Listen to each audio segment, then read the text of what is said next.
ayrim ayollarimizga mana shu qo'shiq, nimaga bunday qo'shiq aytdingiz deb kommentariyada o'qib qolsam, o'zi asli haqiqati shu-ku. Dunyo juftlik bilan go'zal-ku. Hamma narsani jufti bor-ku.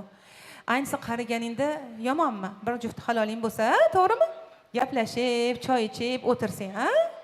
Bolalaringni duo qilib, ha? Xotin qatiy og'riyapti, dori olib beraymi, nima olib kelib beray, ha? To'g'risida hayotda kerak.